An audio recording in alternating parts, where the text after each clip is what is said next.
everybody. Welcome to the Deerfield Golf Club in Newark, Delaware. My name is Ben Austin and I am your New Rules golf coach. So today we're just going to kind of show you the anatomy of a golf lesson and what it would entail when you come out for a lesson. So today we have Kevin. He's going to be our student today. Kevin's already filled out my information sheet for me. Basically what I'm doing here is getting some information, getting some contact information in case I need to get a hold of him. Good email address.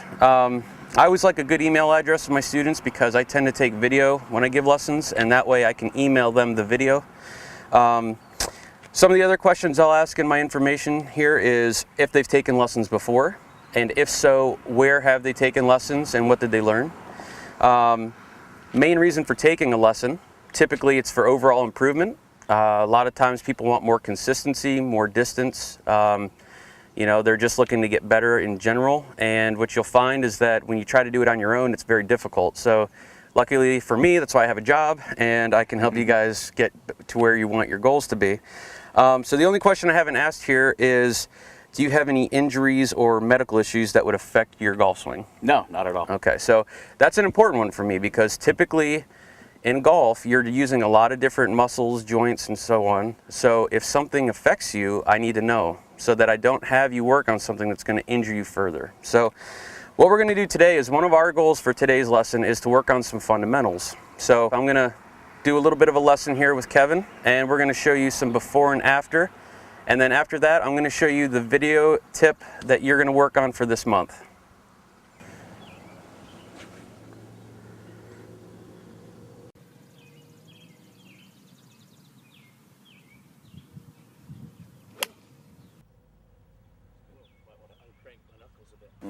All right, so take this hand off. So let's just turn this hand a little bit more to the right. There you go. So the more you turn this hand to the right, the more likely the ball will go left. Okay. Kind of backwards. Gotcha. Okay. Like backing up a trailer. Yep. That's good, man.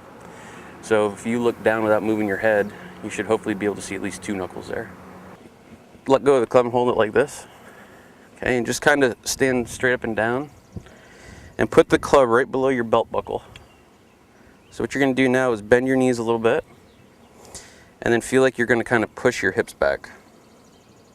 Yeah, so see when you do that, how your back stays pretty flat when you tilt? Right. Yep. Okay. Yep. Yeah. So do you tend to take divots when you hit balls, or not really? Negative. That's what we're going to work on today. Basically, the killer instinct in golf is to try to get under the ball. You know, because it's easy to think about the ball sitting up. Right. And, you know, just internally you would think about trying to get the club under the ball. Okay. Okay, so what happens is when people try to get under the ball, notice my hands here. See how the club head's kind of passing my hands? Mm-hmm. All right. So that's a term I call being flippy. Okay. And when you're flippy, you can either chunk it, or if you don't chunk it, you can also hit the top of it. Top it. Okay. All right, so kind of both those swings come from the same thing. Okay. Now the first thing that somebody is going to tell you after you top a golf ball is you pick your head up, so keep your head down. Well, it's a myth. Okay. All right, so I've never seen someone come to a lesson and go like this. All right, it's never happened. So every time somebody tops a ball, it's because they're kind of flipping their hands. Okay. Okay, so when you look at a good ball striker in golf, the moment they hit it, that's a very different look. See how the club's leaning forward? Yeah. Right? And my left wrist is flat, my right wrist is bent back. And at the same time they have the hands in front, they're also hitting down. Okay. All right, it's very counterintuitive. Yeah. You know, but watch how far this ball goes and watch my follow through. So that ball got popped. Wow. You Right. like doubled my best stroke. Right. And that's my follow through. Right. So I didn't try to get under it and throw it out there. I tried to pop it out there. Okay. All right, it's a very different mentality. Yeah. So the drill we're going to do today, I'm going to have you start with, and then I'm going to show these guys, this is the tip of the month. We're going to put two balls down, And these two golf balls create an imaginary line.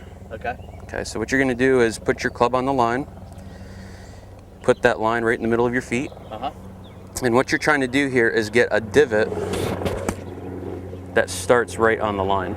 Oh, okay. Okay. So see how it's just a hair behind it? Yeah. All right. And see how that was right on the line? Yeah. All right. So as you start to get better at this drill and you start to get your divot to hit the line, and you put a ball on the line. And see, now your task hasn't changed. You're still just trying to hit the line, except now the ball gets in the way.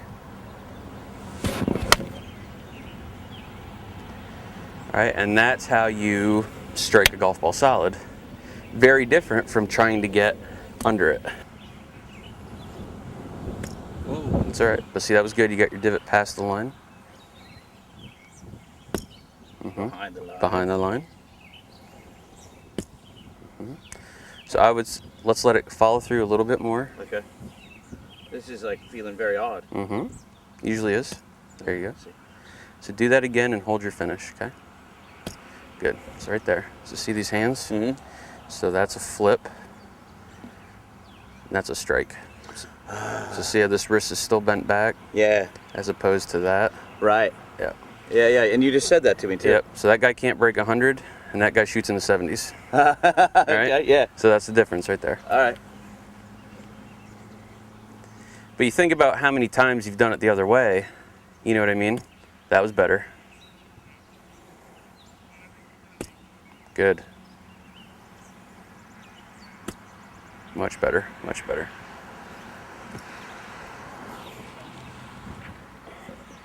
Stand a little closer to it too. There you go. Better? There you go. Yes, sir. That's it. Yes.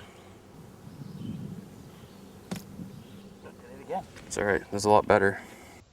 When I show you on video the before and after, it's dramatically better. Yeah. Yep. It just feels crazy. It does. As you get to 8 out of 10, 9 out of 10, 10 out of 10, you know, you start to really strike the golf ball solid. Stand a little closer. There you go. There she is. Now look how far that ball went. And look at how little of a swing it was. That actually felt good. Right? I could feel the grass. Yep. I could feel that felt good. Yep.